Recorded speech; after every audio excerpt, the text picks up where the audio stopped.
Welcome to BRK news. This is via Varma. సరిహద్దుల్లో మరో ఉగ్ర కుట్రను సైన్యం భగ్నం చేసింది. కార్గిల్ తరహాలో వేల అడుగుల ఎత్తులో అత్యంత కఠినమైన పర్వత ప్రాంతంలో జైషే మహమ్మద్ ఉగ్రవాదులు ఏర్పాటు చేసుకున్న బంకర్లను ఆర్మీ ధ్వంసం చేసింది. అందులో మ్యాగీ, బాస్మతి బియ్యం, కూరగాయలు, మసాలాలు ఉన్నట్లు గుర్తించారు. జమ్మూలో ఉగ్రవాదుల ఏరివేత కోసం భారత సైన్యం చేపట్టిన ఆపరేషన్ త్రాషి-1 మూడో రోజుకు చేరుకుంది. ఇక విషయంలోకి వెళ్తే జమ్మూ కాశ్మీర్లోని కిష్త్వార్ జిల్లాల పర్వత ప్రాంతాల్లో ఉగ్రవాదుల మనుగడ సాగించేందుకు ఏర్పాటు చేసుకున్న పద్ధతులను చూసి భద్రతా బలగాలే ఆశ్చర్యపోతున్నాయి. కిష్త్వార్లో ఉగ్రవాదులను ఏరివేసేందుకు భద్రతా దళాలు ఆపరేషన్ త్రాషి-1ను ప్రారంభించిన సంగతి తెలిసిందే. ఈ ఆపరేషన్ మంగళవారం నాటికి మూడో రోజుకు చేరుకుంది. గత ఏడాది డిసెంబర్లో జమ్మూలోని అటవీ ప్రాంతాలలో దాదాపు 3 డజన్ల మంది ఉగ్రవాదులను నిర్మూలించడానికి ప్రారంభించిన ప్రధాన ఉగ్రవాద నిరోధక ఆపరేషన్ తర్వాత ఇది జరిగింది. ఈ సమయంలో బలమైన బంకర్ను సంబంధించిన ఓ షాకింగ్ విషయం వెలుగులోకి వచ్చింది.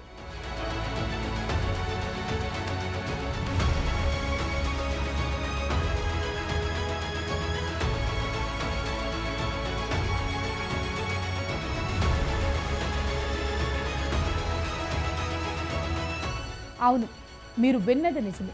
జమ్మూ కాశ్మీర్లోని కిష్త్వార్లోని కఠినమైన ఘనీభవించిన పర్వతాలలో పాకిస్తాన్కు చెందిన జైషే మహమ్మద్ జీఎం ఉగ్రవాదులు కార్గిల్ శైలి బలమైన బంకర్లో ఉన్నారనే విషయం తాజాగా వెలుగులోకి వచ్చింది.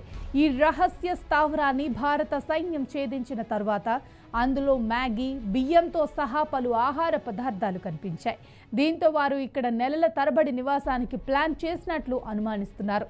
ప్రస్తుతం వీళ్ళు నిర్మించుకున్న రహస్య స్థావరం ఏం తక్కువ సముద్ర మట్టానికి 12,000 అడుగుల ఎత్తులో ఉంది.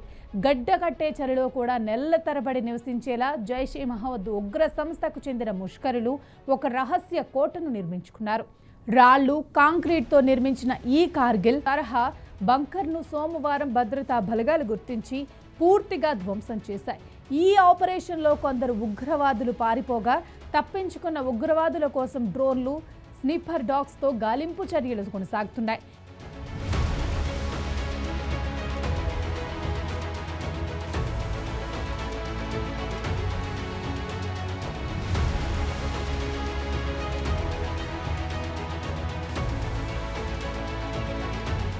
ఇక ఈ బంకర్లో చలికాలం మొత్తం బయటకు రాకుండా బంపర్ లోపలే గడిపేలా ఉగ్రవాదులు భారీగా ఆహార నిల్వలను సిద్ధం చేసుకున్నారు.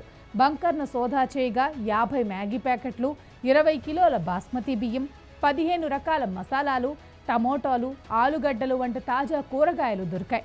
వంట గ్యాస్, పొయ్యి, గిన్నెలు, చలి కాచుకోవటానికి ఎండు కలపను కూడా ఉగ్రవాదులు అక్కడ పోగు చేసుకున్నట్లు భద్రతా బలగాల తనిఖీల్లో వెల్లడైంది. ఇక ఆదివారం మధ్యాహ్నం ఈ బంకర్ను గుర్తించిన భద్రతా బలగాలు దాన్ని చుట్టుముట్టిన సమయంలో జైషే మహమ్మద్ ఉగ్రవాదులు ఒక్కసారిగా వారిపై గ్రానైట్లతో దాడి చేశారు. ఈ ఘటనలో మొత్తం 8 మంది సైనికులు గాయపడగా వారిలో ఉత్తరాఖండ్కు చెందిన స్పెషల్ ఫోర్స్ పారాట్రూపర్ హవల్దార్ గజేంద్ర సింగ్ తీవ్రంగా గాయపడ్డారు. ఈ క్రమంలోనే ఆయనను చికిత్స కోసం తరలించగా ఆసుపత్రిలోనే సోమవారం వీరమరణం పొందారు. ఉగ్రవాదుల చీకటిని ఆసరాగా చేసుకుని పక్కనే ఉన్న దట్టమైన అడవుల్లోకి పారిపోయినట్లు సైన్యం తెలిపింది. పరారీలో ఉన్న ఉగ్రవాదులను ఏరివేసేందుకు సైనికులు ఆ ప్రాంతం మొత్తం జల్లెడ పడుతున్నారు.